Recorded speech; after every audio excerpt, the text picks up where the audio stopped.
Flaming Dragon Friday. Wow, great start. There we go. Great start. We're there. Great start. Meets movie premiere night of Lady Ballers meets Oregon and Washington, New Mexico State and Liberty kicking off the conference championship weekend. What a beautiful just arrangement of situations. It's not every day. It's not every day. You have a movie premiering that you're in, and it's Flaming Dragon Friday, conference championship weekend. God, what in other words, Mama, we made it. Yeah, well, we're gonna get to all that. Got a fantastic show for you today. Make sure you hit that subscribe button. Let's get into it, boys. We know what today is. We're breaking down the keys to victory for all the conference championship games this weekend and making our picks. The Cowboys beat the Seahawks to win their fourth straight game in a very high-scoring affair. And our new movie, Lady Ballers, the global phenomenon of truth and friendship, premieres tonight. I'm Jake Crane. It's Flaming Dragon Friday, and welcome to Crane & Company.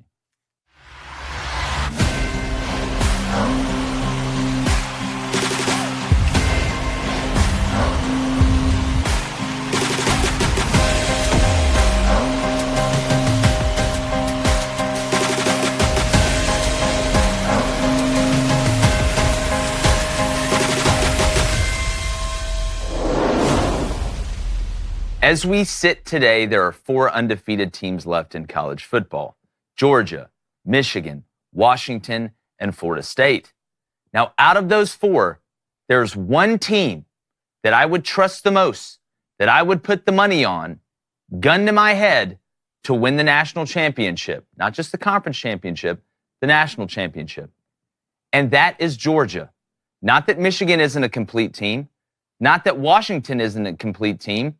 Now, Florida State with the backup quarterback, possibly third-string quarterback this weekend, I think we can go ahead and throw them out of the mix as far as trusting the most. But out of the 3 I just mentioned, they all have balance. They play complementary football, offensively, defensively, and on special teams. Now, Georgia, we know from a personnel standpoint, at least in my opinion, probably is the best team left out there. Even though it's Carson Beck's first year, he's about 45 years old and he's played like it. But when it comes down to the mental side, to not only being able to get there, but win the big games consistently, the culture that Kirby Smart has cultivated at Georgia has shown through the last 2 years, and this team seems to have adopted the same one. And that's they show up when the moment is the biggest, when the lights are the brightest. They do not shy away from the moment. They embrace it. Whether you view them as the underdog, whether you view them as the dominant team that they are, Georgia always shows up. If they were to play Michigan, if it ends up 1-2, I think Michigan would be able to score against Georgia. I don't think they'd be able to stop them. But in those 3 to 5 plays, those handful of plays that decide the game, Kirby Smart has done his best work in preparing this locker room to go win the game, regardless if it's high scoring, if it's low scoring, if it needs to be a comeback, or they need to sit on the lead. Georgia knows how to win. That's why Kirby Smart is the best coach in college football right now. Not the best coach ever. That's Nick Saban. But Kirby's catching up. And if there's one team I trust the most out of all the undefeateds, not the 1 losses, don't loop Alabama and Texas and Oregon in here. These are the undefeated teams. I'm trusting Georgia the most. I'm going to bring in my co-host, former Michigan quarterback. Wonder who he's going to trust the most. David Cohn. We'll see. And it's Friday. You know who's sitting on my right. This is Flaming Dragon! Bow to your sensei. Bow to your sensei! 1.5. 1.5. What was the deal again? What was the... I'm going to say it. I'm going to say it. If you don't know, on Fridays, all right, we call them Flaming Dragon Fridays. Bow to your sensei. Bow to your sensei. We cannot use his government name. We have to refer to him as Flaming Dragon, or as I call him, Flaming. Now, the deal is this, and this is a shout out to Mobama, who came up with this bet. It's at 1.5. So if we say your government name more than 1 time, I get to tase both of you on set. No, that's not true. The amount of times that we say over the limit that you just laid, the 1.5, that's how many sardines dipped in Nutella that we have to eat. Now, if we don't say it, you've got to, if we say none, you've got to at least eat 2 of them on set, live. Was that the rule? That was the rule. Because it can't, there's no way you... 3. No, I think pretty sure it was 3. 1. I heard it was 7. Pretty sure it was 1, but I'll do 2. That's fine. We'll meet in the middle. No, you act like you liked it. That's fine. But after yesterday, I don't know. A lot of people know what we did yesterday. Oh. Goodness. My stomach. Did that take you back to the hot wing? The thing about it, there was a I don't wanna person hear- there. No, I don't wanna hear after hot y'all wing. remember the Final Four trip?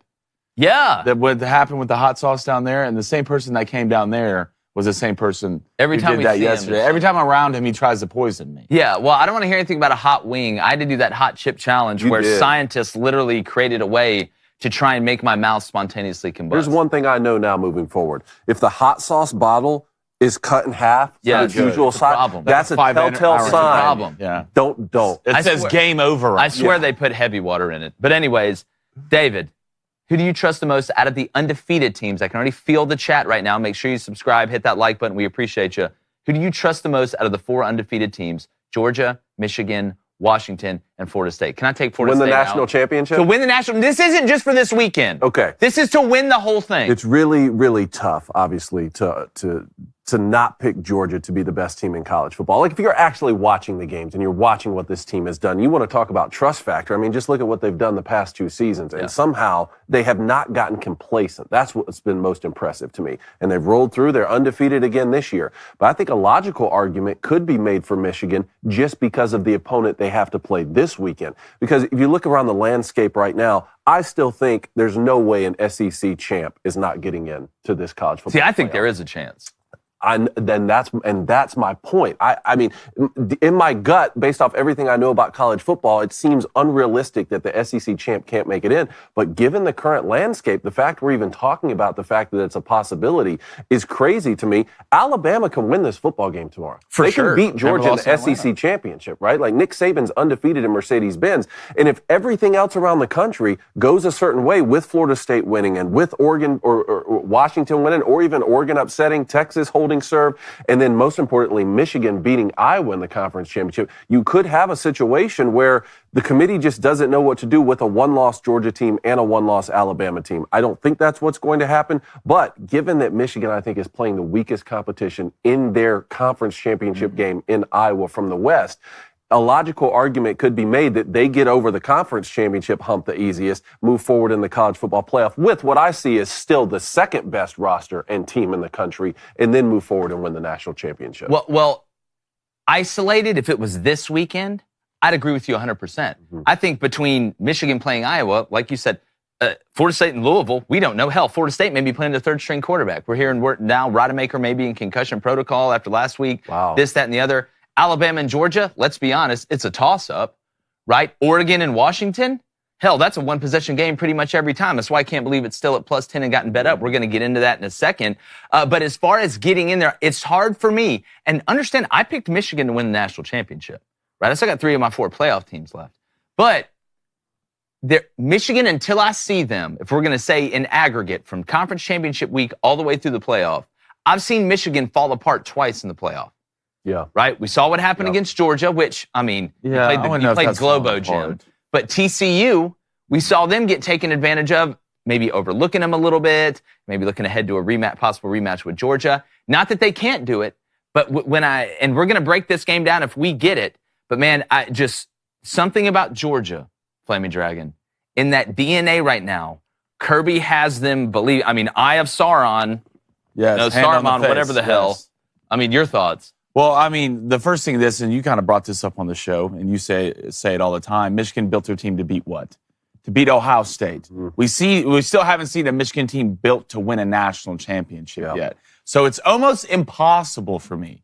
And look, I don't want to come out here and do the easy takes. Like, I'm not all with the layups, but how you do not take Lord Vader, aka Kirby Smart, to win the national championship after what he's done, after the teams he's beaten. And it's almost like Georgia wants this. Georgia doesn't want an Iowa in the conference championship. They don't want an Oklahoma State. They want to get pushed to the max. They want to face the best. They want to face Nick Saban because you know why? It prepares them for the playoff games. It prepares them to the national championship games. Georgia doesn't get surprised by teams when it matters the most. They won't get surprised if they're 1v4. They won't get surprised if it's 2v3. They've dodged all the bullets. They've been in the trenches, and that shows when the pressure is to the max. So there's no way I can pick against a Kirby Smart Georgia coach football team. Without a doubt. We want to know what you think in the chat. Remember, want to let you guys know as well, if you donate, it does get read early. I want us to stay on top of it. We got a ton to get through today. But speaking about getting through, you're getting through grilling season. Right now, we still got football, okay? To me, it's year-round. I know some of you guys live in really cold weather. Maybe y'all got a little patio built in, and that's fantastic. But you need great meats, all right? And don't you dare, for Christmas, don't you dare take the easy way out and give somebody another pair of socks. Give them a gift that will knock their socks off. All right? Try Good Ranchers. It's your source for standout gifts this holiday season. People will be getting mugs that are re-gifted, candles, unless they're Crane & Company candles. We know those are the dopest. But you'll be bestowing juicy burgers, the crispiest of bacons, the tenderest, I don't even know if that's a word, but it sounds great, of chickens, and phenomenal steak upon your secret Santas. Plus, Good Ranchers gift boxes are all 10% off until the new year. Look, whether it's chicken, whether it's pork, whether it's seafood, these guys literally have everything. It's American sourced. They're not getting this from overseas. It's unbelievably fresh. We get the butcher's box in my house every single month. It's fantastic. Yes, sir. My wife's coming up with new ways to cook amazing things. I'm very lucky. I outkicked my coverage. But you can save an extra 10%, like I said, on every order with our code BOOSTER, BOOSTER, and get free shipping plus 100% satisfaction guarantee when you head to goodranchers.com to find all your gifts this year. Remember, go to goodranchers.com, use that code BOOSTER. You save a bonus of 10% off on all their top-tier December boxes and things they have. It's fantastic. Goodranchers.com, American meat delivered. Also, we have a merch leak we're going to throw in the trap. It's in the chat. Welcome to the trap. No. Make sure, if you can, get that as a gift. That really helps out the show. And also, before we get in these keys to victory, guys, we worked really hard on this project, this movie. If you haven't seen it, just look at your phone or computer. It's gone absolutely viral, and we're very proud of it. We got to see it at the premiere. It's Lady Ballers. And regardless of who you voted for, what you think about certain issues, men shouldn't be in women's sports. So we thought we would make fun of it. Let's play the trailer. In a world where women's sports is being transformed, the Daily Wire calls foul with the most triggering comedy of the year.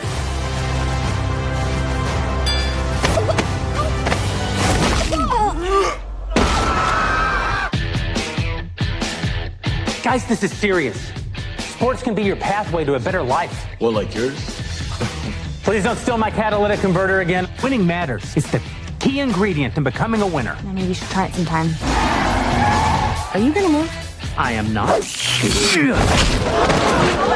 Let's cut to the chase. I know you're not a woman. Hey, you don't know how he identifies. If you can beat them, What do you know about the U.S. Opens for the Global Games? You want us to compete as women. $5,000 prizes. My lover says you were a great coach back in the day. join This is the way the world is now. My 8-year-old daughter told me all about it. So a guy can become a girl with no physical changes at all. Oh, that's called gender fluid. So I can be a woman on the court and a man in the bedroom. I can't believe it. Nice. You mean when you're sleeping? Yes. Coach, Alex, we could play basketball. we'd have to get the whole team back together. it's time We're in. I'm in. I'm in.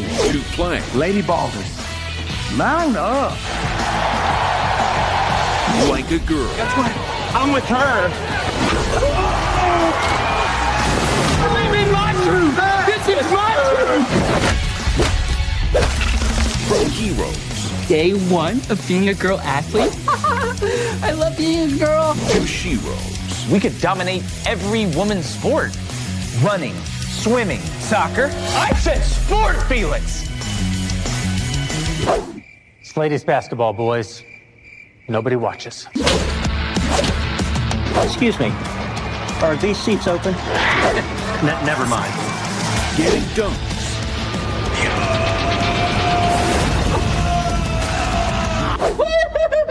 And tucking trunks. No, she didn't.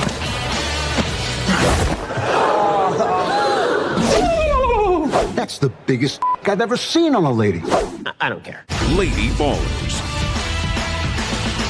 One can even be trans age now, which provides Sheelix with a wonderful opportunity to relive all the experiences that she missed out on in school. Streaming exclusively on Daily Wire Plus December 1st.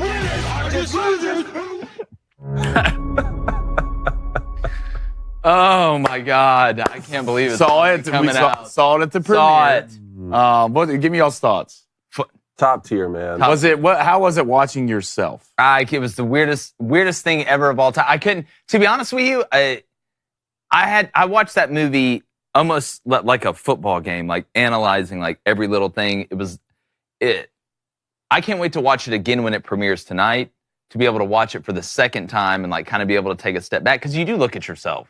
Like the whole time it's like, that's you. You went to the movie theater and saw yourself. It's just a totally different thing. It's different when I see clips of me talking about, man, I really trust Georgia to win that championship. Totally different. It's totally different when it's in a movie at the movie theater. I was surprised I wasn't more nervous. That's what I thought. Yeah. Like we saw it with a room full of people in a packed theater for the first time. Like, I mean, guys, we knew there was going to be very little expectations for us as non-actors to be in a feature film.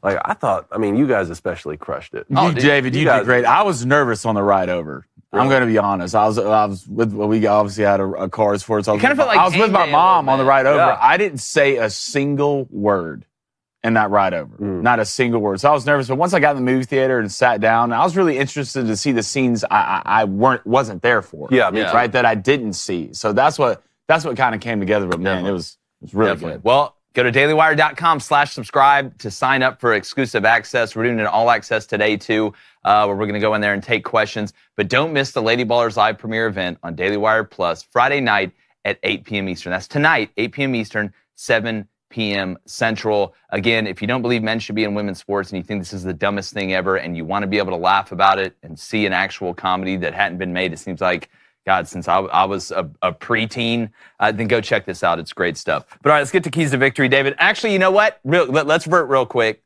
Let's go back to the chat. What's up? Let's go to Papa John. He says, do you think Georgia has an overall advantage from here out due to championship/playoff experience? Well, yes, but one of the reasons I picked Michigan going into this year is because of the experiences that they've had.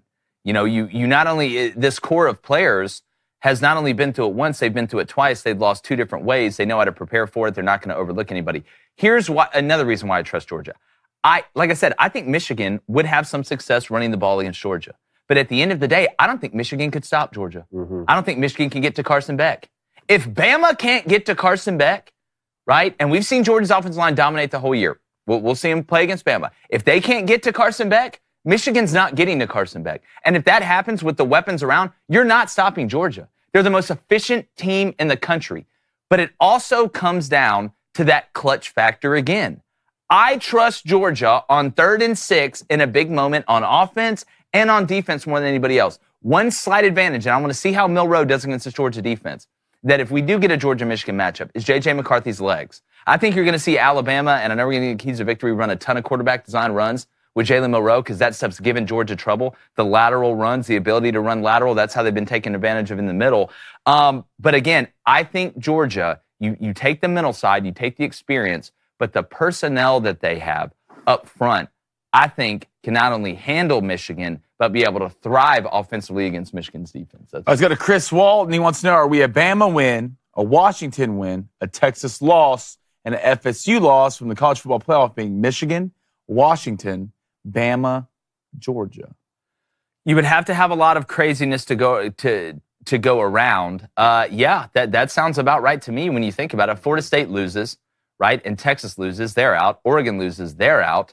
Your undefeated teams left are Michigan and, well, that'd be it. Yeah, and Michigan and Washington. It'd be Michigan and Washington. I do think that Georgia would not fall below the Buckeyes, who That's won't the question. play in a conference championship game. I just feel like that it's not going to be a similar situation as last year. That's why if you're sitting home right now this weekend and you're OSU, you want Georgia to just go ahead and win. Yeah. Right? And to go ahead and let the SEC have an undefeated team so that you don't have a one-loss Georgia and a one-loss Alabama. Yeah, I would be interested. I think there's a good argument, though, if you're Ohio State, one-loss Ohio State versus a one-loss Georgia that didn't win their conference. I know Ohio State didn't even win their division, but that one loss for Ohio State, you know, compare it to the loss, I guess, against Alabama. Michigan is undefeated. You could say it's a better loss for Ohio State, I guess, but that would be a really interesting argument. All right, let's go to UT Parking. It says all the teams in contention, Texas has the best run defense. Georgia, Michigan, and Bama all want to run the ball. Texas would give any of those three teams fits in the semifinals. I don't disagree with that. I think Texas has a really good run defense. I don't think they have the best. I wouldn't. Would that be the first defense? Out of those teams we just listed, would Texas be the first defense that you drafted? Wouldn't be the first defense that I drafted. They'd be top 3, but they wouldn't be the first. All right, what else we got? Anybody new in there? Let's go to Moses Denton. What's up, Moses? I think multiple teams in the mix can get to Carson Beck, but it will come down to how we tackle the opposing QB. Bama's QB seems the easiest. The Pac-12 might be the surprise conference here. Man, I'm going to disagree with you on both fronts. I haven't seen anybody get to Carson Beck the whole year. Again, Georgia hasn't played the toughest schedule, but that man's got better protection than the president. Second, I think earlier in the year with Jalen Milroe, you're right. But ever since the LSU game, when they embraced his ability to move, right, and he's been able to kind of pull hit the eject button quicker and not stay in the pocket until it collapses, he's been able to extend the play on the outside. He's been able to take off. They're running more RPO stuff. I think Jalen Milroe's the hardest guy to get down left. I'd rather have to try and tackle Bo Nix. I'd rather have to try and tackle Michael Penix. I'd rather have to try and tackle J.J. McCarthy and Carson Beck and Tate Rodemaker or the towel boy that's going to play quarterback for Florida State this weekend, or Kyle McCord. Jalen Milroe's the last cat I'm trying to run around and tackle. He presents the biggest problem. That's his biggest strength. Let's go to Renee Lamont. He says, sound the war chant. Florida State has planted their spear, and the nation is on notice. Y'all and your third-string quarterback. Go ahead. Get in there, fellas. I love it, for man. sure. I've love got it. no problem with Florida State. I think if Florida State wins, I don't care if they're having to play a Wildcat quarterback they should be in. And that's an argument for a different day. I disagree with some people on that. But, look, I'm just rooting for a good game. And I think we're going to get that with Louisville and Florida State. I'm interested to see how Florida State plays it. All right, Dave, let's get into keys to victory. We got championship football tonight. Yep. Washington versus Oregon. Keys to victory. Who you guys taking? I think Washington covers the +10. Now, I picked Oregon the first time in this game, and I feel like they should have won the game. But once again, Washington found a way to beat them. Now, we can talk about Dan Lanning's decision-making, which I think is a big part of this matchup, obviously, being the head coach. I'll be interested to see how he plays it tonight, how drastic he'll be tonight, if he'll keep embracing the ultra-aggressive, we're going to go for it, we're going to take all these chances, especially if he has a lead. That'll kind of change it a little bit. But I like Oregon to win the game. I think this is a one-possession game. I really believe it is. Why do I believe that? Because this game has seemed like it's always been a one-possession game in these big matchups here lately, especially when these two quarterbacks face each other. The key to me, if you're facing this Washington offense, and it's obviously a pass-to-run offense, is you have to keep everything in front of you and make them drive the ball down the field. Not that they can't. This offense has shown the ability to do both. It's not an easy task to stop this offense. But Washington does thrive off explosive plays with their three-headed monster of McMillan, Udunze, and Polk. Yep. Right? They can hit you. They're a cobra. They're not a python. Washington isn't going to squeeze you to death like a Michigan is on a 12-play drive or a Georgia is. What they're going to do is they're going to throw it underneath. They're going to throw it in the intermediate. They're going to throw it deep. They're going to throw it on first down. They're going to throw it on second down. They're going to throw it on third down, regardless of the yardage situation. They'll run it some. Hell, they ran for 100 yards in this game last time. But they passed a run. But if you keep everything in front, right, and you make them have to drive the ball consistently 10 to 12 plays down the field, I think that presents problems. So what do? Do you play back, right? I think Oregon tackles well enough in space that you're not going to stop this Washington offense. Washington fans misunderstood me the first time when I broke this game down. Oregon tackles well in space. I think that's one of the things they do best defensively. When you look at yards per play given up and things like that, you're not going to turn the faucet off against Washington, especially on turf. But it's trying to limit the damage by making them drive. That's the key. Then you look if you're Washington going up against Oregon. As crazy as it sounds, I think you got to make Bo Nix beat you through the air. Right? He can. We've watched his team do it. Oregon's a run team. They're a run-to-throw team. Bo Nix can run it too. But they're cooking when Bucky Irving is cooking. Because when he's cooking, the play-action game is unstoppable. Yeah, they can sit back here if they want to go in empty and find Franklin and some of the other guys they have and hit Bucky out of the backfield. But when this team is able to run the ball and there is balance, they are unstoppable. They're unstoppable. Bo Nix is 35 years old. There's nothing he hadn't seen. There's not a pressure. There's not a front. There's not a pre-snap movement, mid-snap movement by the safeties, rolling, spinning, whatever, that he hasn't seen. You have got to make Bo Nix beat you through the air. And if he does, then he does, right? He's done it before. But if you let Oregon have the whole Waffle House menu, they're going to kill you. Who you taking? Well, I mean, they kind of had the whole Waffle House menu the last time they played. I mean, both threw for 340. Yeah. And they had 205 rushing yards and still lost. Again. So, I mean, you're not stopping it. It's just trying to contain it a little bit. So, first of all, I'm going to start with Washington. Michael Penix has to be Michael Penix in this game. He has to be the Heisman candidate that he is. Michael's been kind of shaky a little bit the last couple of weeks. We've seen that. But you lean on who got you there. That's Michael Penix. That's Odunze, your receiver. That's their offense. And their defense, I agree with you, Jake, you got to stop the run. All right? You have to make Oregon one-dimensional. If you can do that, you have a chance. Flip it on the other side. If you're Oregon, you got to run the ball. You have to lean on Bucky Irvin. You have to set and establish the line of scrimmage, and you have to do it early in this game. Not only Bucky, but Bo has to use his legs, especially in the red zone, and you have to lean on Tony Franklin, who's an NFL receiver. Troy Franklin, excuse me, who's going to be a first-round NFL draft pick. But for both teams, the key and the difference was the last time they played was fourth down. Who wins the fourth down battle? Washington 2 for 3 last time they played. Oregon 0 for 3 last time they played. So whoever wins the fourth down, you stay on schedule on third down. That's who I think is going to win this football game. Well, David, I wonder if a win on fourth down for Oregon may be punting the ball.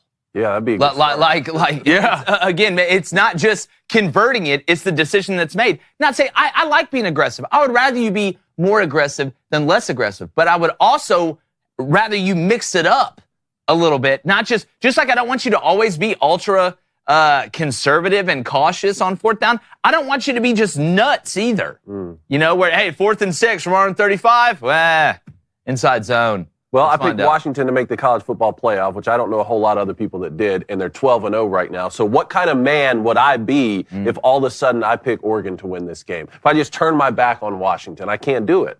Paul Revere. Do it, David. Do it. Do it. Got to pick Washington to close this thing out, even though it's really tough to beat a football team twice in the same season. Very tough to beat a really good football team twice in the same season, but I'm going to go with the Huskies. So you're going with the Huskies, so obviously they cover. I'm going with Oregon, but I think Washington covers the +10. Flaming. Quack. Quack. Quack. Quack. Quack. Quack. Washington. Quack. Quack. Oh, sorry. My bad. All right. Texas versus Oklahoma State. Who you taking? First off, I hate this number. Is it still a 15? 15.5. 15.5. By the way, Blainer, that's one. All right, hey, David, I got it. I need you to settle down over there. Would you settle down? Lady I need Flaming Dragon to say if he thinks Washington covers. 10.5, of course. It's too many. I got you. That's too many. I got you. My sign. Brave and beautiful. Stunning as well. So 15.5. Here's what I look at if you're Texas, right? Obviously, Jonathan Brooks is out. Oklahoma State, they've been really up and down this year. I think Texas has to come out early and take their hope. I think that's the key. And you know me, I'm a 4-quarter guy. But I think the first quarter and a half of this game is going to let us know if Oklahoma State's going to be able to hang around in it. One, can Texas stop Oklahoma State's run? If you stop their run and you stop Ollie Gordon, I don't trust Bowman to be able to throw you to a win. Texas's secondary looked a lot better against Texas Tech last weekend. If they play like that, Oklahoma State's not going to be able to throw the ball. But we know what Oklahoma State wants to do. It's what changed their season. After apparently Ollie Gordon walked in and was like, hey, coach, I'm good at football. And they started giving him the ball, which continues to blow my mind how nobody knew that. You stop the run, you stop Oklahoma State. And Oklahoma State's defense isn't good enough to consistently stop Texas as long as Quinn doesn't turn the ball over and look like nervous Quinn. We've seen nervous Quinn at different points throughout the year. And the most ironic part is we didn't see nervous Quinn on the road at Bama, which shows you, I think, Quinn, he's a big moment guy, I think, a little bit. I think he's got a little bit of that in him, right? I think he's got a little bit of that in him. But we will know in the first quarter and a half. If Texas stops Oklahoma State's run, it's over. And they'll probably cover the 15.5. Because I don't think Oklahoma State can score enough. But if Oklahoma State's able to run the ball, you're able to do two things. One, obviously, you possess the ball. You possess the ball, you possess the clock with this new rule. You keep Quinn Ewers in this offense off the field. You keep Xavier Worthy and these guys off the field. That's humongous. But there's another little key in here. Special teams. Xavier Worthy is very dynamic as a punt returner. If this game is close, and it could be, you never know in these championship games. If this game is close, I think there will be a big special teams play from Texas that ends up winning them the game. Whether that's a punt return, whether it's a block punt, we've seen it. We've seen it multiple times on special teams. Texas be able to do special things, right? Go back to the Oklahoma game. What got them back in it? a blocked punt. Special teams got him back in it. So this first quarter and a half is huge for Oklahoma State. I'm going to take Texas to win, and I'm going to take Texas to cover. Okay. Woo! All right. How about you? God, this game just feels weird to me, right? Is this the moment where Texas blows it that I've been waiting for weeks? Is this the moment? If you're Oklahoma State, the first thing I do is I play backwards. All right, I'm past a run this game. You're going to say Bowman take us to the promised land? The only way you're going to be successful in this game. I love it. Well, you're a quarterback. You can't come out. No, you can't that's come. not why. You can't come out and just run the ball on 90% of your first downs. You can't. You can't be sitting in 2nd and 8 and 3rd and 7+ against this Texas team. You have to mix it up. One. Nobody wants Texas to win this in the Big 12, especially the commissioner of the Big 12. They don't want it. They don't want it. Watch the referees. Refs, I was going to say. Watch the referees in this game, all right? And 2, Oklahoma State's got some luck to them, all right? They really do. They're the type of team that it doesn't matter if they're down 20 or they're up 20. They just play football, right? They just do. It really doesn't dictate. The score doesn't dictate what they do on offense or defense. And the second thing for their defense, you got to get to Quinn Ewers. 1, you stop the run, you make him one-dimensional. 2, you have to get to Quinn. Quinn is shaky in big games, all right? And if you get a turnover early, and you saw in the Oklahoma game, all right? If you get that pick early, if you get that fumble early, Texas will somewhat start to second-guess themselves, all right? They will. So if I'm Oklahoma State, I'm being the first one to throw the punch. I am hitting you first, and I'm going to see how you respond. I think Texas wins, but I think this game is close. What? You took the words right out of my mouth, man. Well, and David, obviously, it's everyone wants to know what you think on here. But why are we saying Quinn is shaky in big games? Let me just go through it. Last year against Alabama, he balls out until he gets hurt. This year, biggest game of the year on the road against Alabama, absolutely balls out. Oklahoma game, starts out and struggles. You are right. We watched that together. Mm-hmm. But he came back and gave Texas a chance to win that game. Do not forget, Texas gave up a last-second touchdown after Quinn Ewers took them on a drive and a Burt Auburn field goal to give them the lead. Where has Quinn been shaky in big games? Where Quinn is shaky to me is in the games where they're better than the other team.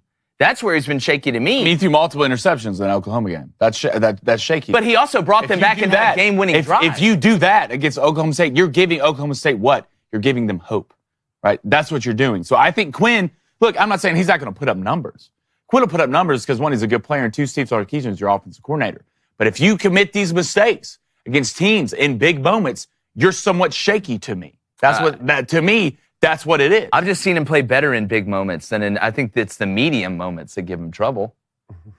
Well, what I was going to say is I agree with you on the Oklahoma State point that you made. I would throw on early downs, and it's not because I'm a quarterback. I actually prefer run-first offenses, and that's every offense I've ever played in. It's because I watched them do it against Oklahoma. This is how they beat Bedlam. Some of the passes that Rashad Owens caught in that game were the reason that they won.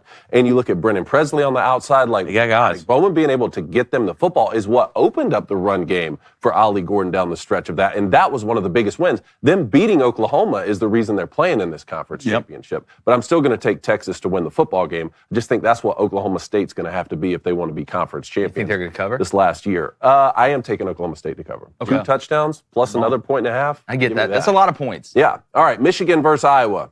It's -22 now. Yeah. Here's the key to the game. Who's cooking breakfast for Michigan? There's the key. The chef. Yeah. And how good's the bus driver? I want to give Iowa credit, obviously, for being here. It's not easy to go 10-2, especially when you're really half a team because your offense is so bad. I mean, it's borderline almost more impressive than anything. You're beating people with your hand tied behind your back. But you're also in the Big Ten West. I don't trust their quarterback play. Iowa's. I just don't. So the key to me, if you're Iowa, is how many turnovers can you force on defense, right? That's the only way. You're going to have to win this game with defense and special teams. You're going to have to hope Michigan has somewhat of an off night and J.J. McCarthy tries to force balls, right? That's what you're going to have to hope. Or Michigan tries to get cute. I can sit here and tell you a couple ways, this narrow path to victory for Iowa, but they're not going to cover. They're not going to win. Your sole hope, right? And we've seen this happen before. Now, the Iron Bowl is a little bit different. That game, the Iron Bowl had to go a certain way for Auburn to have a chance to win. And that's what made it hurt the most that Auburn blew it, is that it went that way, and they still blew it. Very small chance. Iowa has a very, very, very small window or small path to win this game. You have to get turnovers. I think you have to get turnovers, and you have to win the time of possession by 1,000,000. Now, there is a world in which both these teams run the ball so much that clock, this game's going to go fast. This will be a fast game. Mm-hmm. Maybe if it goes fast enough, you're able to keep it within one score, you block a punt, you do something like that. But if you're Michigan, the key to this game is don't get cute. Just because it may start out slower, or you may not jump out to a 21-0 lead or something like that, eventually you're going to get a double-digit lead unless you try and do things that are outside of yourself. You don't need to sit here and try and turn into some highfalutin offense, which they won't. They would have done that by now, or try and turn J.J. McCarthy into Michael Penix. No. You've got to fight Iowa with the way that Iowa fights you, and that's with your identity. Iowa out-identities people. That's what they do. But that's what Michigan does. You just can't get greedy. That's my main thing. Because over a 4-quarter period, gravity will take effect. I don't see, outside of a pick six or a punt return or something, Iowa being able to score more than 7 points. I don't see that unless Michigan absolutely blows up down the stretch. Yeah. This game's going to be tough. It's going to be tough for Iowa. But if you're Iowa, the first thing I'm doing on defense is, look, I'd rather go down swinging. All right? That's what I do. So I am blitzing a lot in this game. I really am. One, Michigan wants to run the football. I'm coming after J.J. McCarthy. I want to put J.J. McCarthy into pressure situation, pressure moments. And J.J.'s shown that he's able to handle these moments. But maybe if you get to him and you get to him early, you can cause some turnovers and maybe in their red zone. And you flip it over to the offensive side, and you're going to have to push the ball down the field. I really do. You're going to have to find one-on-one matchups and believe in your guy and take chances. You're not going to be able to sit out here and just run the ball 80% of the time if you think you're going to have a chance against Michigan and you're going to win this football game too. If you have trick plays, you use them all in this game. You use every one you have in the bag in this game. If you're Iowa, you just want to somehow be in a 10-point game in the fourth quarter. Yeah. Or closer than that. I mean, catch Michigan between the biggest game they played last week and their aspirations to play in the college football playoff. Catch them in that week in between and maybe hope that they've gotten complacent or that they don't want to get players injured for the playoffs, something like that. Find yourself in at least a touchdown difference, 4 minutes left in the game, and then anyone can win a football game if it's that close late, you know? Well, that's just not who Iowa is. Flaming Dragon, like if you're going to go away from everything that got you here, because what happens to me, not saying you don't ever throw it deep. There's been times where Iowa's thrown it deep and tried to push the ball down the field, but isn't the best path to victory for Iowa trying to have long, sustained drives where you're running the ball and the clock not going to do it. Iowa against Michigan. If you're going to be out here, Iowa, if you're going to go try to be Iowa in this game, you're going to get killed. So Michigan will cover for sure. You'll get killed. So wait, you think you should throw the ball 40 times? You're going to Hail Marys every play. I just think that here's what's going to happen. Throw it a lot more than you're going to give Michigan the ball back. You're going to get incompletions that stop the clock. You're going to get murdered. I'm waiting on you to make a bad point. You're going to get murdered. If Iowa decides to go out and try and turn into the air raid offense, they're going to get murdered. I'm not telling you to turn into air raid. Iowa. If Iowa comes out and does what Iowa does, you're going to get murdered. Not as bad. Murder. You're right, because they're not 10-2. Wait, we were making arguments for Iowa to win? Sorry. My bad. I got confused. All right, Florida State against Louisville. Louisville, man, what a great story. Did lose to Kentucky in the in-state rivalry during rivalry week, but Florida State possibly playing their third-string quarterback? The key to victory for Florida State's who's at quarterback. I mean, look, here's the problem for Florida State. Yeah, you got Keon Coleman. Yeah, you got Johnny the Giraffe Wilson. Yeah, you got Jaheim Bell and a good run game. But this is not a Louisville team, and I've continued to say this, that is the old, when you think of Louisville, give up a lot of points, score a lot of points, run around, wide open all the time. Louisville's not bad up front. I think they can go toe-to-toe with Florida State up front. So Florida State says, listen, we're on our third-string quarterback, our Rodemaker's hurt, or maybe we don't trust him a lot, we're just going to try and run ourselves through this. This game is going to be close, right? But again, the key for Louisville is the same one that we've said, and I think Flaming Dragon had the best analogy. Which plumber shows up? The plumber that shows up and says he's got to go find a screw at Home Depot or Lowe's that he forgot to get and he's gone for 3 months. You don't see him for 3 months. Or the guy that comes in, handyman, knocks it out, 2 hours, everything's fixed, no more leak. We saw the guy against Kentucky. But we've also seen him against Notre Dame. He outplayed Sam Hartman. Didn't outplay Devin Leary. down the stretch, but outplayed Sam Hartman. Which Plummer are you going to get? I just, in my heart of hearts, I think Louisville has a lead for most of this game. And I think somebody makes a play late for Florida State to win it. I think Florida State covers the 1.5, whether it's a catch to put them in field goal range to get a game-winning field goal, or it's a touchdown late or a big turnover late. I think Florida State just finds a way and they get into the playoffs. Oh, how about you? Oh, God. Look, if Florida State wins this game, all kudos to them. They deserve to be in the playoff. Enjoy playing Georgia and Michigan with your third or second string quarterback. But if you're Louisville, all right, the first thing I do, and the one thing about this Florida State defense that you can capitalize on is you can run on these guys, all right? If you get downhill against Florida State, you will have success. And if you're Jeff Brom, what does that do? Not only for you, but for your quarterback, it makes it a lot easier for both of you. Your playbook opens up, and your quarterback feels a lot more comfortable in the play-action game, all right? I think Florida had 150 rushing yards against these guys, just running backs, not including their quarterback, who is in the transfer portal, by the way.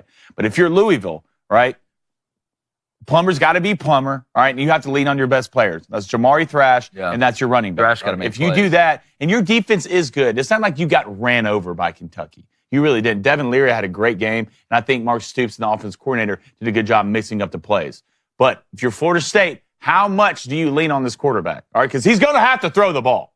All right, sooner or later, he's going to have to make a play. All right, how much do you limit him from just mistakes of the worry of the big play on defense for them? Or how much do you let him go? That's what I'm watching with Mike Norvell. How much freedom does he give this kid at quarterback? I love it, man. All right, I'm going to take Florida State to win the game as well. I know the College Football Playoff Committee is hoping that they lose so that they don't have to decide between an undefeated Florida State who has possibly a third-string quarterback. But I would like to either see some chaos or possibly 4 undefeated teams in the College Football Playoff. We've never seen that. That would be incredible. I'm going to take Florida State. Do a little of their work. I'm going to take Louisville. If it works out like that, then they could at least say that it was cut and dry, right? I think everything hinges on if Alabama beats Georgia or not, because that's where really everything is headed. That's how chaos is going to be formed, which brings us to the SEC championship game. Georgia, Alabama, Kirby Smart, Nick Saban, once again in Atlanta. Unbelievable matchup. Picking this game is incredibly tough. This is going to come down the run game on both sides. And it's such an interesting element because where's Georgia struggled, or when has Georgia struggled against the run? When the quarterback run game is an honest variable, when it's something that you have to worry about. Why do they struggle? It's not because Georgia's bad on defense. They're one of the best defenses in the country. But it spreads them out evenly, right? Against Kentucky, a team that was going to be a box run team, downhill, not having to worry about the quarterback run. You take away the quarterback variable, you keep it in the box, Georgia's going to kill you. They'll kill you. That's playing to their bread and butter, just like the old Alabama teams used to be, right? And this one is similarly for Alabama. But having Jalen Milroe, not only on the zone read, not only on the RPO, creates one-on-one matchups. It speeds your eyes up, which slows you down as a defender, but they can hit you up the middle, even though McClellan's hurt. They've still got backs. They can hit you up the middle. They can hit you on the outside with Jalen Milroe if he keeps it. But the quarterback design run game is what I'm very interested to see in this, because we didn't see a ton of it from Jalen Milroe for most of the year. Then all of a sudden you play LSU. Now here comes the quarterback design runs. We're seeing him get out of the pocket quicker. But in the run game, I would not be shocked if you saw at least 8 to 10 quarterback design runs. I'm not talking about zone reads and RPOs. I'm talking about Q power, talking about Q counter, right? Things like that, especially in the red zone, to get a hat on a hat and to be able to stretch Georgia laterally and vertically. And they've struggled with that. If Peyton Thorne can run on you, Jalen Milroe can run all over you. If Georgia's, and how do you stop that if you're Georgia? You stop Jalen Milroe's run game exactly like how teams stop the triple option. You take away the dive first. You take away Alabama's interior running game with the running backs first. If you're saying, all right, we'll take that variable away, Jalen Milroe, you want to run it? Go ahead and run it. And I think Georgia tackles well enough in space to be able to slow him down. Not stop him totally, because I think Jalen Milroe is still going to be the most athletic guy on the field. But I think if any team is equipped to be able to tackle Jalen Milroe in space, not only on the quarterback design runs, not only on the keep with the RPO and the zone reads, but also when he takes off on the scramble drill, right, which he does, or try to extend the play outside the pocket, I think they can get him down. On the Alabama side, you don't have to worry about the quarterback run game. Carson Beck is not going to run on you. That variable is taken out, which makes it easier. But the problem is nobody can get to Carson Beck, and the whole playbook is open on 1st through 4th down for Georgia. One of the reasons they're the most efficient team in the country because they always stay on schedule. And Carson Beck doesn't get greedy. That's the difference. Carson Beck, this is his first year as a starter, but he doesn't get greedy. Dave Tollefson's a great friend of mine, was the backup defensive end behind Strahan for the Giants when they won 2 Super Bowls. He was the white guy who do the karate kick. Coached with him in junior college. Great coach, great guy. I asked him one time, who are the best quarterbacks you ever played against? And he said, well, my answer is obvious, but it's not for an obvious reason. And he said, it's Tom Brady and it's Peyton Manning. And he said, it's because they will check down or they will not take the greedy route. They will check it down and throw the short stuff all the way down the field. And when you do that, you stay on schedule. Most quarterbacks are greedy. Most offensive coordinators are greedy. They will not nickel and dime you down the field. Carson Beck will do that, and he has great protection. I'm looking at this game. I hate the number at 5.5. I'll go back to what I said earlier, though. At the end of the day, I trust Georgia in the big moments. I know Nick Saban has run through Atlanta like Sherman marching through Georgia, right? But it's a new era. It's Kirby Smart. I know, too soon. Sorry, David. I'm going to take Georgia to win and Georgia to cover. All right, I like your pick. All right, if you're Alabama offense, the first thing I would want to notice is how much motion do you see in the backfield? All right, how many jet sweeps do you see? And we've seen Auburn had success against this Georgia team, and you saw Georgia Tech have success against this Georgia team, is you have to spread Georgia out. You have to take Georgia from sideline to sideline and make them tackle you. What does that do? That kind of opens up the interior run. Also, Milroe's legs will be huge in this game. I think that's obvious. I think they're going to run him a lot. And another thing on Alabama's offense is who can win the one-on-one matchup. All right. There will be a corner on an island in this game, whether that's against Isaiah Bond, which I don't think he plays a lot more of the slot, or is it Burton? Is it Big Game Burton? All right. If you have that nickname, you have to show up in this football game. And you flip it on the other side and you want to talk about Alabama's defense and Georgia's offense. You saw what Auburn did to Alabama in the trenches. All right. Auburn came out in this game and said, we are going to run the football the entire game and we want you to stop. And obviously Alabama doesn't have to worry about Carson Beck like they had to worry about Peyton Thorne. That is true. But this Georgia team is only getting better and better at running the ball. Kendall Milton, Edwards, all right? And another thing, your stars have to show up if you're Georgia, all right? That's Ladd McConkey. That's Brock Bowers, all right? If those guys show up, all right, and they can force Milton into making tough passes, not just wide open guys running down the field. I like Georgia in this football game, and I think Georgia covers. All right, well, I think the 5.5 points to give Nick Saban in the SEC championship game is crazy, so I definitely don't like him to cover. But till someone's going to beat Georgia, I'm going to take Georgia. I am interested to see if one of these quarterbacks turns the football over. Yep. That's what I'm most interested to see. We saw Jalen Milroe do it earlier in the season. He hasn't done it a lot as of lately. Carson Beck just seems to be untouched, unscathed. Remember, we talked about that Alabama pass rush. They didn't get to Quinn Ewers once in that Texas game. They got 0 touch. Clean jersey. You can't do that against Carson Beck, and no other team's been able to get to him. So I'm interested to see who turns the football over. I'll take Georgia to win, but I'm taking Alabama all day with 5.5. How healthy is Brock and Ladd? That's what I want to know, too. In this game. Yep, definitely. This game. All right, speaking about healthy, right? I like a healthy cup of coffee in the morning. Me too. What I mean by healthy, I want it to taste delicious, right? I want it to be from a company that I trust. And our friends over at Black Rifle, they got you covered like a warm blanket in the wintertime. It's the Booster Club's coffee. Let's be honest, you can ask them. All right, everybody in the Booster Club, we're rocking with Black Rifle. That's what's in our cup. And it is the best part of waking up. That's right, I said it. And we know holiday prepping is a pain. It always feels like there isn't enough time in the day, and some people are just hard to shop for. But here we go. What's a great holiday gift?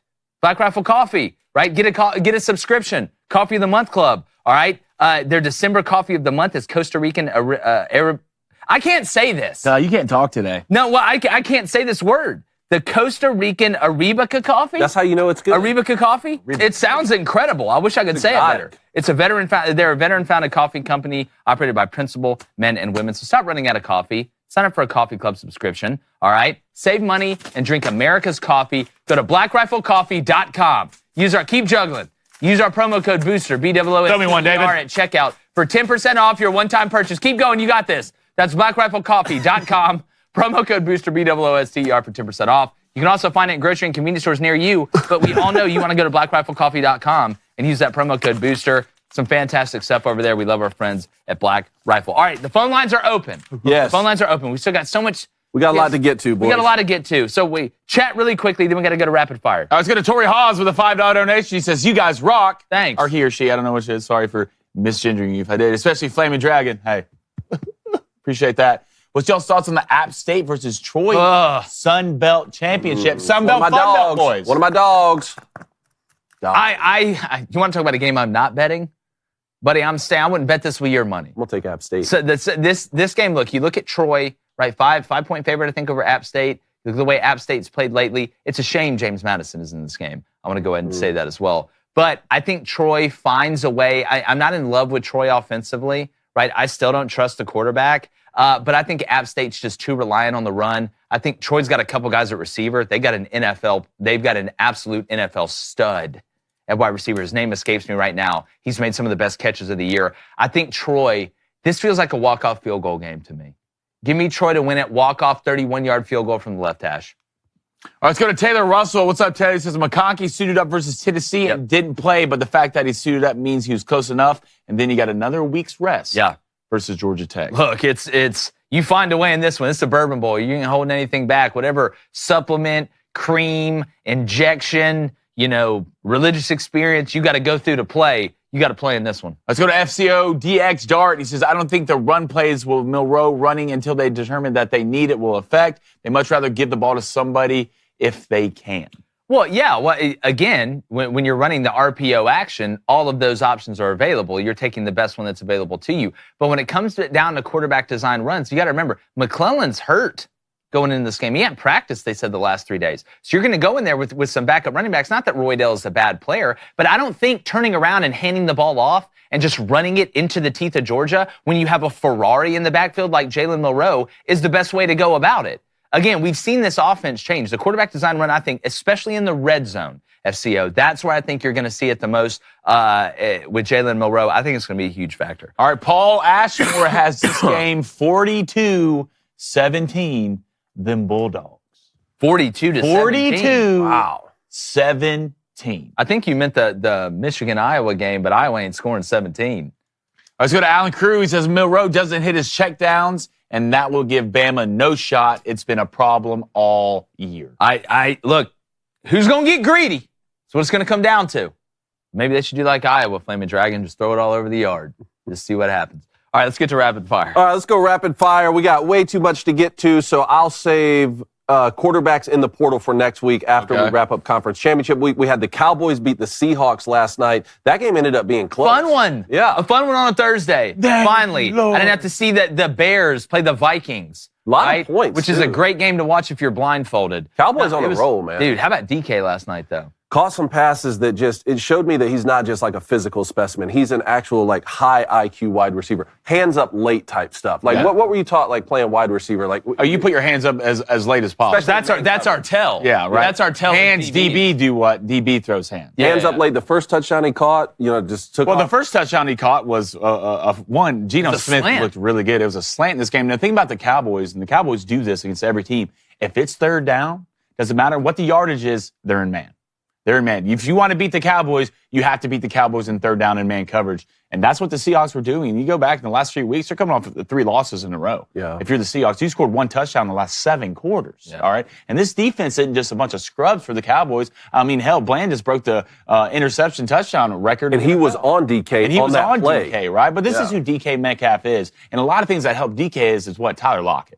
Mm-hmm. Right? Tyler Lockett, it's hard to touch Tyler Lockett in the phone booth, man. Mm-hmm. All right, so you're going to have to single DK, and that's what they did. This one's tough for the Seahawks because you played so well and you still lost. But let me tell you what, Dak Prescott making a push for MVP this year. Yeah, I don't know about that. I'll say shame on Craig Carton for saying that Dak Prescott having a child is going to be a distraction in the Cowboys. Wow, I didn't hear that. He said that? Yeah, shame on you. What a disgusting comment. And if your show sucks that bad that you got to say things for people to watch it like that, then you're disgusting. Dak Prescott isn't married, but having a child is not some distraction that is less important than playing football. Shame on you for saying that for clicks. There's a reason nobody watches that garbage, and I hope after saying that, they don't watch it again. Shame on you. You know what? I'll make the opposite point. I didn't know Dak Prescott was having a baby. Maybe that makes a lot more sense why he's playing so great right now. Getting the football to CeeDee Lamb, throwing touchdowns. I mean, I can tell you as someone who has kids, yes, it's every single day. It's chaotic. I go home, it's like, just the house is a mess, everything. that makes me more focused to be able to do my job. Yeah, because just what a horrible thing to say. It's awesome. It makes me wake up with a purpose. Maybe that's what's happening with. I will say this right now: MVP odds. This is what it is. Lamar Jackson plus 400. How about Lamar? Dak Prescott second plus 800. Tua plus 800. Brock Purdy and Jalen Hurts fourth. Dak's second right now. Yeah. Wow, that's incredible. And again, I've been hard on Dak. I don't dislike Dak. No, I don't. I think Dak plays his ass off. Mm-hmm. I think Dak really cares. I think they've mishandled his talents when he was in his quote-unquote prime with his running ability. I thought it should have been more Jalen Hurts-ish, the way the Eagles use him. But I don't dislike Dak at all. Mm-hmm. All right, let's keep moving here. We got a huddle up segment, actually. Yeah. Again, we couldn't get Let's to it huddle yesterday. up before we huddle up and get to these phones.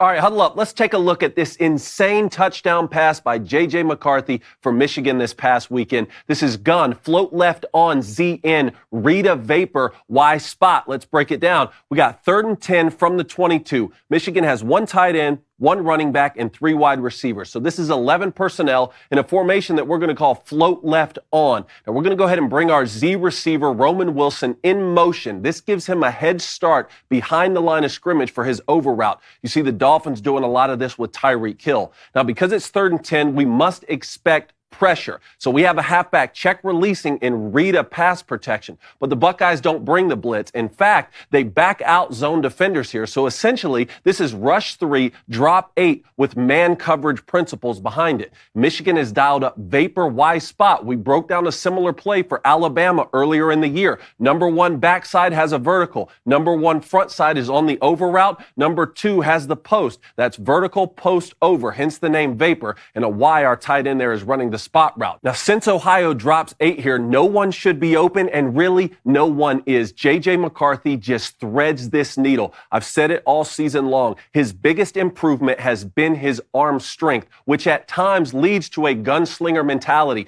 This play was going to end in one of 2 ways. Either an easy interception before this backer gets his head turned, or a jaw-dropping touchdown. It ends up being the latter. One of the craziest throws I've seen at the collegiate level to split these 2 defenders. Roman Wilson here clearly crosses the goal line with possession for a touchdown. This was a huge play in one of the biggest games in the history of Michigan football. It's gun, float left on, ZN, Rita Vapor, Y spot. Yeah. Did he get away with one? 25, what are you doing? He got away with one. What are you doing? Here's what I'll say. Was it a dangerous throw? Yes. Was it a ballsy throw? Yes. Was it a great throw? Yes. Yeah. Sometimes you do have to take chances, right? Here's what I'll say. The safety, 25. Mm-hmm. Where are your eyes, brother? Because he's in zone. He's not the man defender on that. Yeah. He's in zone. He's kind of a free player there a little bit because it's always zone until it's man. But his eyes are on the back. Why are your eyes on the back? Because if your eyes were if you were playing zone and you were having zone eyes, right? Zone eyes is I'm looking at the quarter. If I'm a corner and I'm playing zone, I'm Q to 2, right? Q to number 2 if I'm the corner. If your eyes are wrong, if his eyes were right, this is maybe a pick 6. Yeah. Well, pick at least, yeah. Or at least a pick, because nobody is open. But his eyes were on the back. Your eyes were wrong, because that back check released. So when that back check released, he saw him get picked up. Then he felt this coming. He's not looking at the quarterback. He doesn't know the ball is coming. I know. And it wouldn't just be an interception. It would be one of those ones where we say, who are you throwing it to? What are you looking at? Remember last week we saw a couple of those J.J. McCarthy interception, and we were like, wow, that's like he's trying to fit balls in, and it looks like it's right to a defender. This could be one of those, or it could be one where, are you serious? That's one of the craziest throws I've ever seen. Like these are the type of games, it's like playing Georgia, all right? Like whatever opportunity you have to capitalize on against this Michigan team, you have to make the play. Sure. Big players make big plays in big moments. That's what JJ did. Yep. All right, last one up here is our Locks, Leans, and Dogs segment. Let's go. Here's what I got. It's championship week. I'm taking Washington. I can get it at plus 10.5 at minus 123. It's at plus 10 right now. Like, I can get it at plus 10.5 at minus 123. I'm taking Washington plus 10.5 all day. I don't think you'd be crazy to take it at plus 10. I just like buying the hook to protect myself. It's been a one-score game every time they've played. It's going to be on turf. This one's going to be up and down, buddy. It's going to be a hell of a time. Michigan, minus 22. Why? Because I don't think Iowa can score at all. I think eventually the dam's going to break. for Iowa defensively. I think they're going to put up a decent fight early. But once Michigan gets up and Iowa does try and throw to get themselves back in the game, you're going to have picks. You're going to have problems. I expect Michigan big in this one. Then my leans, SMU and Tulane over 47. Right? SMU offensively is about as hot as anybody in the country right now. I know they didn't play the hardest schedule, but Rhett Lashley, they're the quietest 10-2 team you've ever seen. I think Rhett's done a hell of a job. His name should get thrown around for bigger jobs, even though SMU is going to ACC. I know Michael Pratt and Tulane hadn't exactly been super sexy on offense, but SMU is not exactly the stonewall on defense. So give me that over at 47. That's at minus 112. Then Georgia and Bama over 54.5 at minus 110. I think we're going to get some scoring in this one, boys. We typically get it in Atlanta. You've got Georgia, I think, that's getting a lot of their pieces back a lot healthier on the outside with Brock and Ladd. Jalen Monroe will find a way for Alabama to score points even against that defense. And then dogs. I'd be stupid not to take Louisville on the money line at plus 102 if I have to take a dog against Florida State's possible third-string quarterback. And then listen, Tulane is not bulletproof. This Tulane team is not the Tulane team from last year.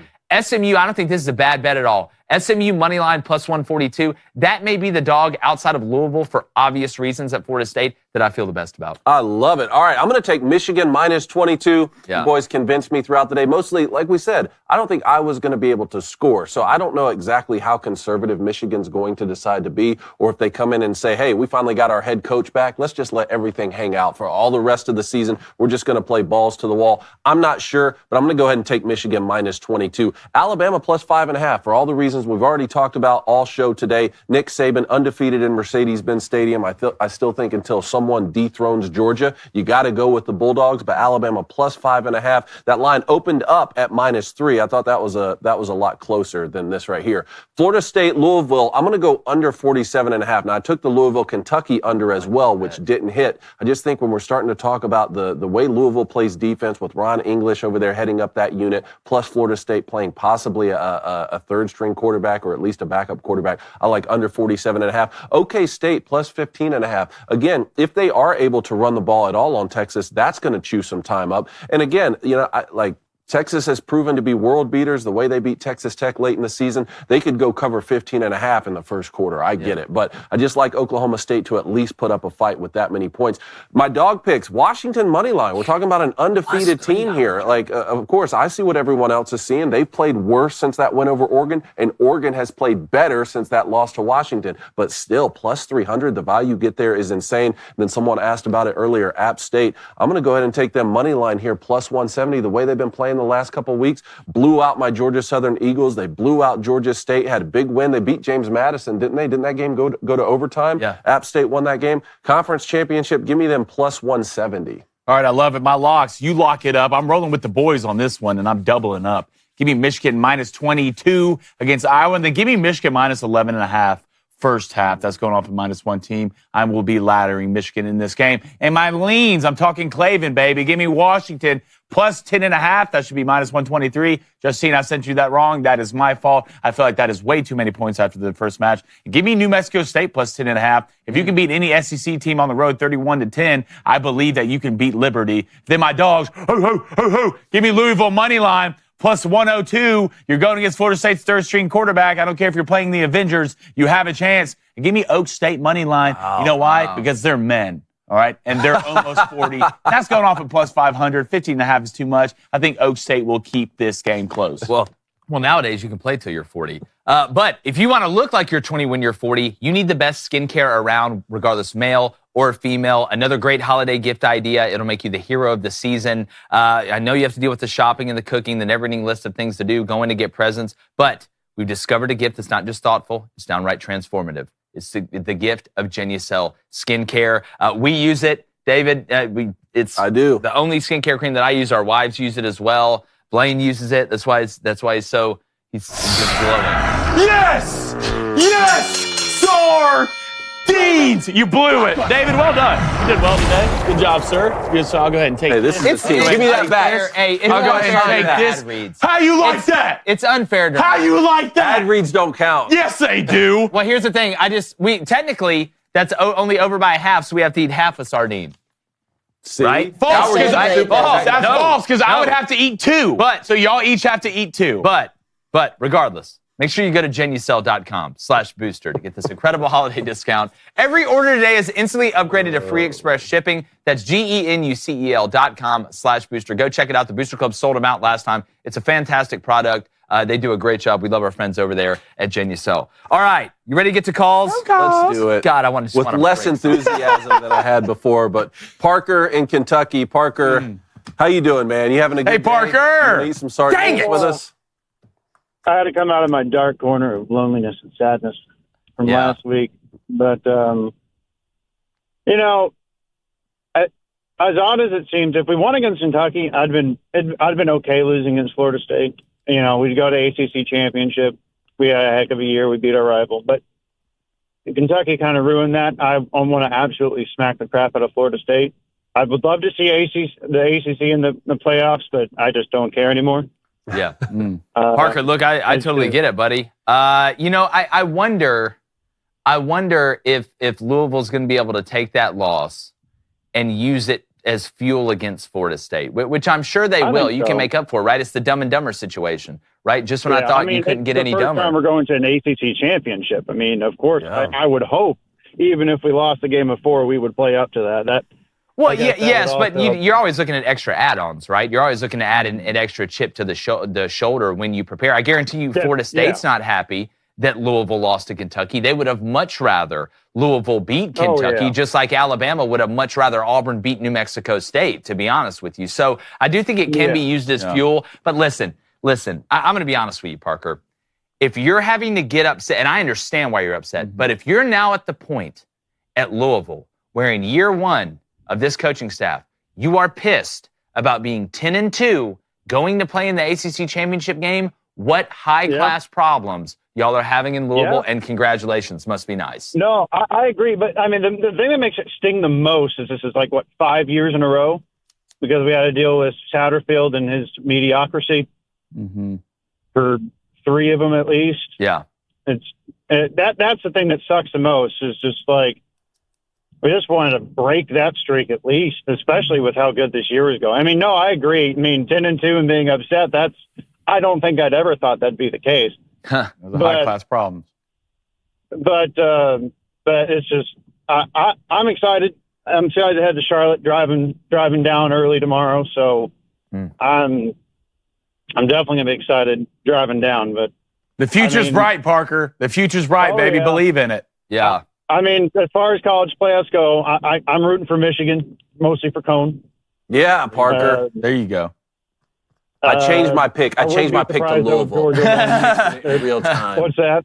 I'm changing it. I'm going with Louisville. Just for you. Love it. Appreciate it, Parker. I very much appreciate your guys' excitement about Louisville, too. It's been Of course. Oh, man. I'm a big Jeff Brom guy, man. We like good ball, man. That's what we like. Yeah. Is it or is it not good football? And do I or do I not have a pulse? I love it. Yeah. Parker, you watching Lady Ballers tonight or what? Oh, yeah, 100%. That looks great. Let's get it. All right, call in next week, man. Let's talk about the ACC championship, all right? All right, let's go to King Don in Arkansas. He's a king and a Don. So bad. Good luck beating that. Hey, y'all. How you doing? What's up, man? Hey, so I have I'm not going to be very long, but I saw a really interesting graphic about Jordan Love and Aaron Rodgers the other day, and I thought I'd just share it with you guys real quick. Please. So both of them, this is their stats through their first season, starting their first 11 games. Aaron Rodgers had 2,599 passing yards. Jordan Love had 2,599 passing yards. Wow. Aaron Rodgers was 5-6, and Jordan Love was 5-6. All right. Aaron Rodgers threw 17 touchdowns and 9 interceptions. Jordan Love threw 19 touchdowns and 10 interceptions. And if you do a little bit of math to find out their touchdown to interception ratio, Aaron Rodgers is 1.88. Jordan Love's is 1.9. I'll take Aaron Rodgers. Here's the thing. So up to this point, right? You're saying up to this exact point in their career, these are the numbers, right? Yeah, I mean, Aaron Rodgers is... Yeah, number one, that is, I did not know that. That is a very interesting graphic and an interesting stat. I do think it can be a little bit misleading, though, for the final product. Because, again, and you know this, becoming an elite quarterback typically happens in stages. It doesn't happen all at once. So you can be very similar with, and I'm sure there's other quarterbacks that probably have very similar numbers to both Aaron Rodgers and Jordan Love that have had ultra successful careers or just good careers or just average careers, because it's that next step. Does your game evolve to that next step? Like Patrick Mahomes' game keeps evolving to that next step. That's what's going to find out or give people a better look on what Jordan Love can become. That is a very interesting graphic. Those are very interesting numbers. But can Jordan Love take that next step to become an elite player? Because I would like to know when Aaron Rodgers took that next step, that next 2-year span, what the numbers are. That's going to tell us. So that's King Don. That's very interesting. I was critical on Jordan Love, especially when he came out. But Jordan, the last couple weeks, me too, has really came along, and he's came along nice. And if you're this Packers team, if you're a Packers fan, feel better, and you really look around. One, you play phenomenal defense, right?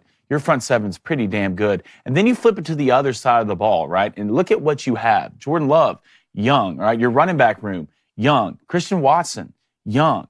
Romeo Doubs, young. Jaden Reed, young. Your tight end, young. They're building something here at the Packers. But who does it start with and who does it finish with?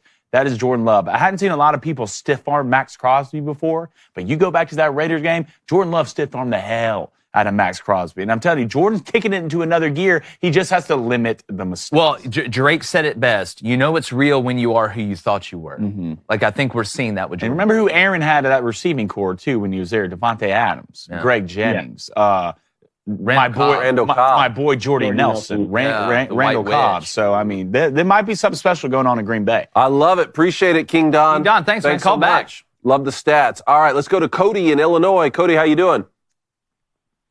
All right, who's ready to play? What year is it? Oh, let's do it. Hey, Justin, can you turn it up in my ear? I can barely hear Cody.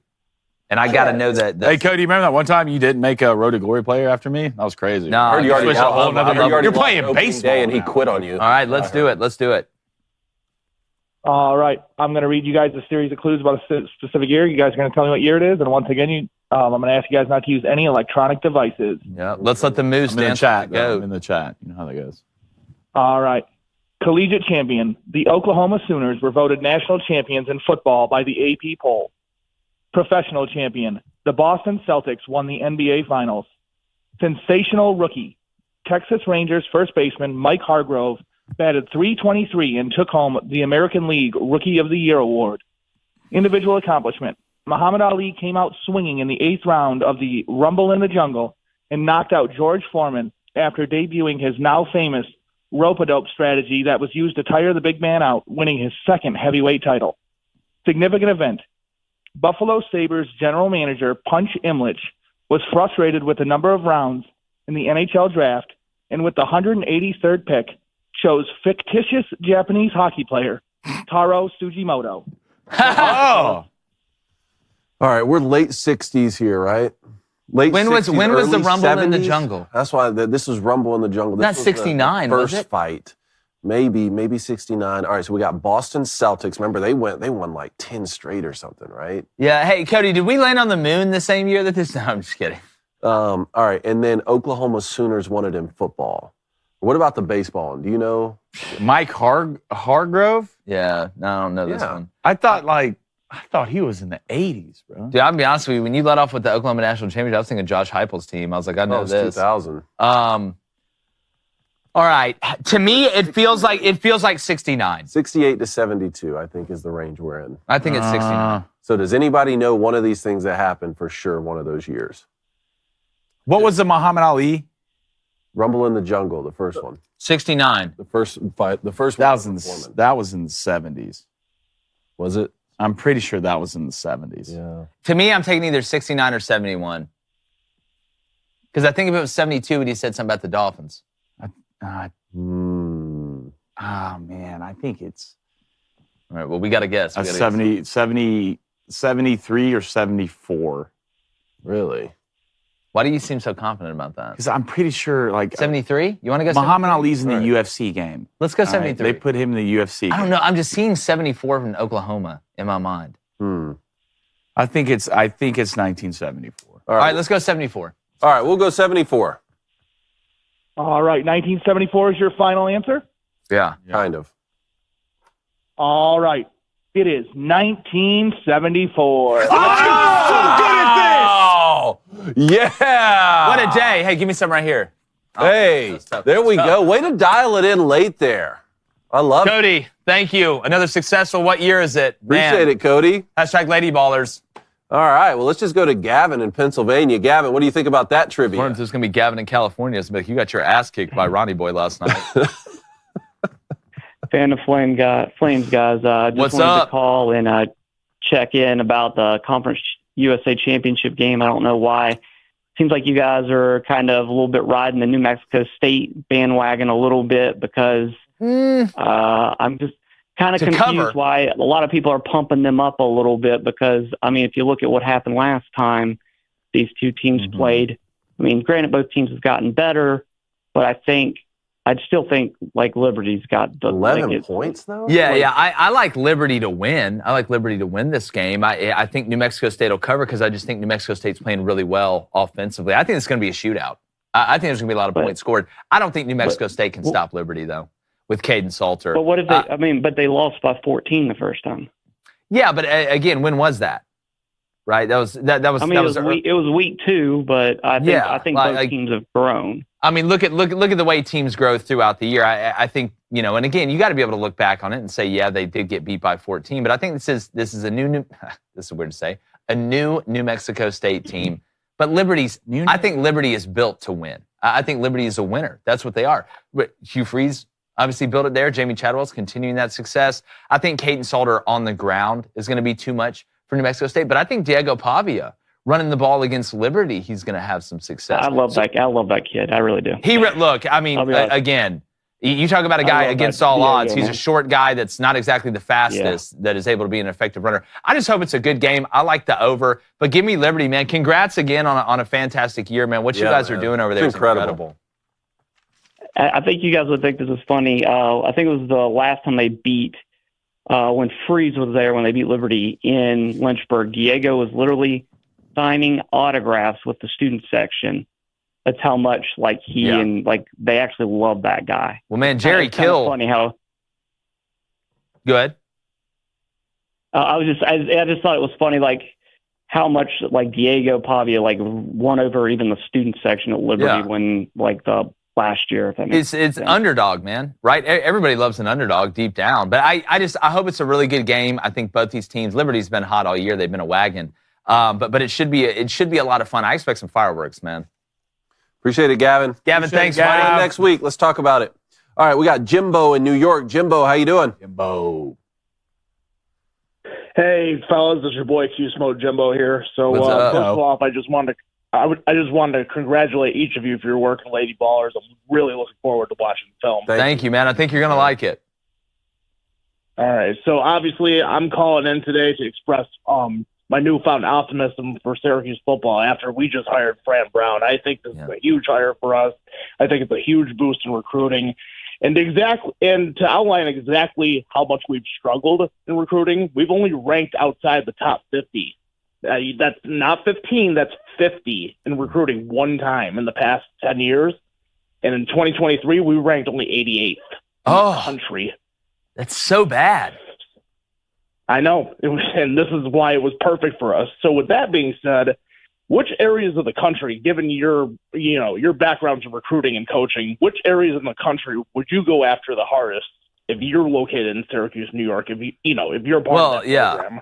Well, listen, if I just hired a guy from Georgia, we're going down south and using those connections as much as possible to get you up here to Syracuse. And I know Syracuse has some, from an admission standpoint, they do things a little bit different up there. But I think you attack the DMV too. Right? I don't think you can just live up there. I mean, there's more concrete than grass in most places up there in New York where the most of the people are, even though I know the state of New York in general is beautiful. The outdoors is beautiful up there. But I don't think you can make a living just trying to go in Rutgers' backyard and things like that. I think you have to use that connection with Fran Brown. You hired a guy who was at Georgia, one of the best recruiters in the country. That's a whole hell of a lot harder to recruit at Syracuse than it is at Georgia.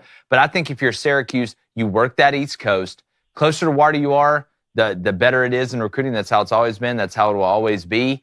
But again, work in the Southeast region, work in the East Coast, work in the DMV, and then obviously trying to get the best players you can from where you're at that aren't just dribbling a basketball, I think that's the way you got to move. I don't think Syracuse is going to go into Texas and get a lot of guys. No. I don't think Syracuse is going to go over to Cali and get a lot of guys. I think you've got to eat where you're at, and you also got to be able to use that Southeast connection with Fran Brown. If you can steal some from the South, it's beautiful. But people don't realize the amount of talent that is walking around the DMV, man. Oh, it's ridiculous. It is. And Virginia Beach and areas like that. From top to bottom, there are absolute studs running around the DMV. I've seen it. I've recruited it. So you can steal there and get a couple pieces. And you also have to win the transfer portal, man. Yeah. You get a couple big pieces from the portal. That can change your season. There's going to be a huge year for us in the transfer portal. 100%. After your first year, a new head coach, that's how it's going to be. That's a part of the tournament. I'm happy for you guys, Jimbo. I like the hire. Yeah.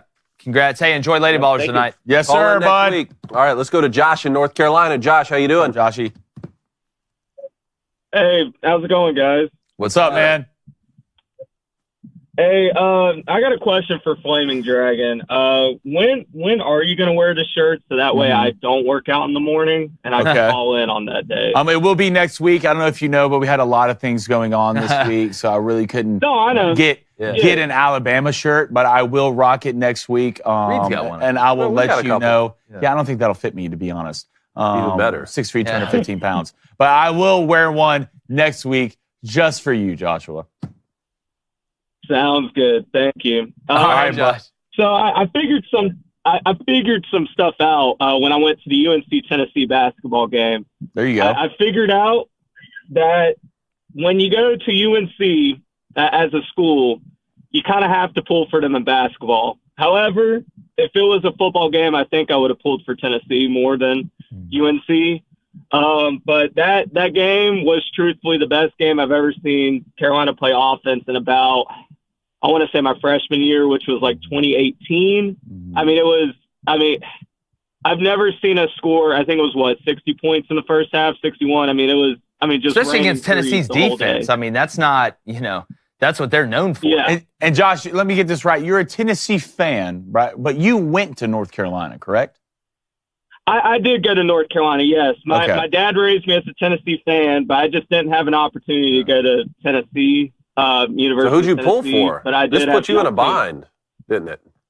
You're like the mom that has two sons. Yes. Who did you pull for? You can't lose in this. I pulled for I pulled for UNC, but I did wear some Tennessee stuff, but it was under my UNC stuff. So I pulled for everyone. Well, Josh, we appreciate the call, buddy. Enjoy Lady Ballers tonight. North Carolina offensively, it was a masterclass. Yeah, right? It really Can was. we say that? And you guys know we love our sponsors. It is. Especially a sponsor that can help you become the greatest of all time, like when Josh goes to the North Carolina-Tennessee basketball game. And that's Masterclass.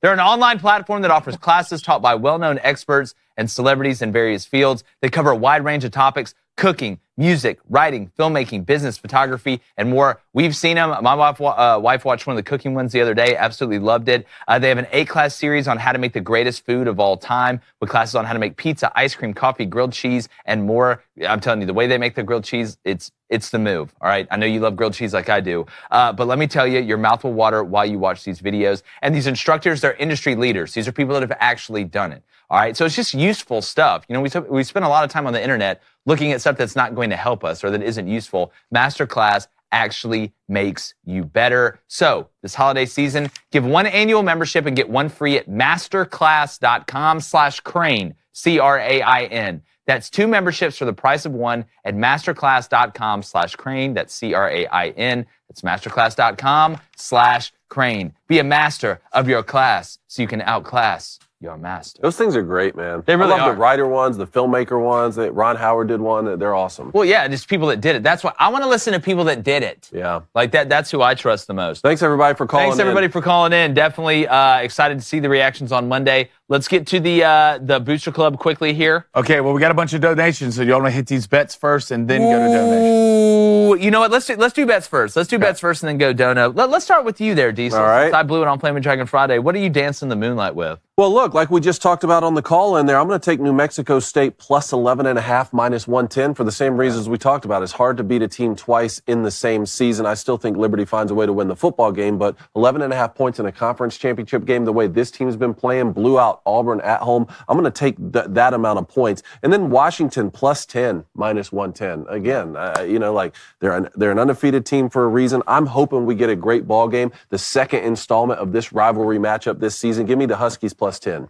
I'm going to take Washington plus 10.5 at minus 123, one of my locks, buying up that half point. Don't think he'd be crazy to take it at plus 10. Either way, I just feel like it's going to be a one-possession game. Again, these two teams that know each other, that understand how each other operate. I think we're going to get a lot of scoring, but I'm going to take the over in the New Mexico State Liberty game as well. That's over 57 at minus 110. I think we're going to get a lot of back-and-forth scoring in this game. I think each quarterback's going to run for at least 2 touchdowns. I expect Caden Salter to have a huge game at Liberty, operating their kind of RPO-style offense. So give me the over 57, New Mexico State and Liberty at minus 110, Washington plus 10.5 at minus 120. All right, give me Oregon to win and the over at 68.5. Those are together. That's going to be a little 2-team parlay. That's going off at plus 175. And give me Washington TTP over 27.5. You down with TTP? Dog, you know me. What about Ace? What's he rocking with? What's Ace rocking with today? Let me see what he wanted. By the way, while you're looking for what Ace has, congratulations on winning the match, Dave. Okay, thank you. All right. Hey, there you go, back to back. Like a Drake song. I had to put it into the streak you had there. Nice. Oregon, Washington, over 65.5, minus 112. Do you have the over as well? Yes. Yeah, okay, so that's what Ace. And then Liberty minus 9.5, minus 144. Nice. All right. You said you're taking Oregon over 68.5? Yeah, and the money up. Line. And the money line, so it's going plus 178. Yes. Okay, gotcha. Wow. Gotcha. Very interesting. All right, let's get to these Jonos. We'll start off with Binks Majinks with the $5 donut. I appreciate it, brother. I can't wait for the premiere. Yes. But did we have to schedule it for the same time as the Washington, Oregon? Don't talk to us. Well, it's like again, I mean, any Friday you put it on, like something's going to be going on. I'm just glad it wasn't like Saturday. Yeah. Like that would be worse. But here's what I would say. The best part is it's streaming, right? So it's not like it's going to be shown one time unless I'm just absolutely losing my mind. No. You can watch the Oregon Washington game and then go watch the movie, or vice versa. So now, here's what I'm going to be doing. It's not every day I get to be in a movie. That's exactly right. I'm going to be watching the movie premiere, but then I'm going to catch up on the Pac-12 championship. Yeah, don't worry about the football game. Go watch the movie.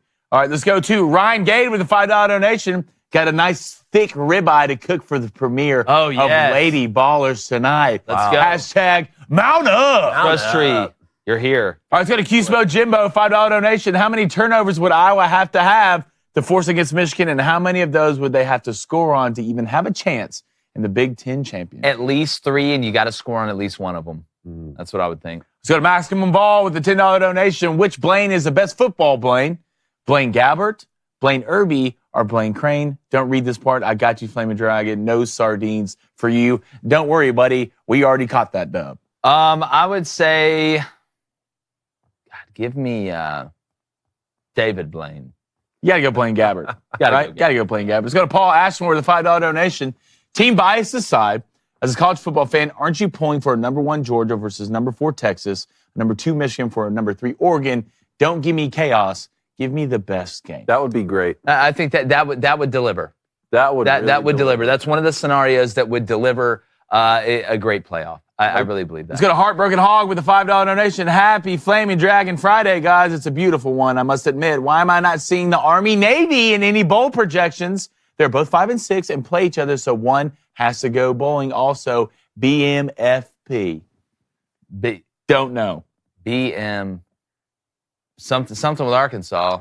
Big man. Bad big MF for Petrino. Fat body. Bad MF for Petrino. I bet that's what it stands for. Okay. I bet that's what it stands for. Let's go to Dave V with a $10 donation. Best part of the trailer is the fact that I can't tell the difference between y'all actings and y'all's actual personalities. Yeah. You would have called it a documentary, and I would have believed it. Thank you. Appreciate that. First time acting, right? I told people were like, oh, how hard was the acting? I was like, we do a live show every day. It's harder to do live. Like, I think it'd be harder to do like Broadway theater. Not that I want to do that, but I think it'd be harder to do that like live in front of an audience than it is when we'd be like, all right, start over. Yeah. We're not live. I think it helped us a lot, especially when they wrote the script. They tailored our characters, our actual personalities. We're not out here. We're not to go. This isn't The Notebook. You know, I don't have to go cry for 30 minutes. My boy! Exactly. All right. My character's nothing like me, so I don't know what you're talking about. That is true. Well, we did Finding the Woods before this show. Let's go to Her Dizzle with a $5 donation. Can Nebraska attract a top transfer QB? Yeah. GBR can't wait for Lady Ballers tonight.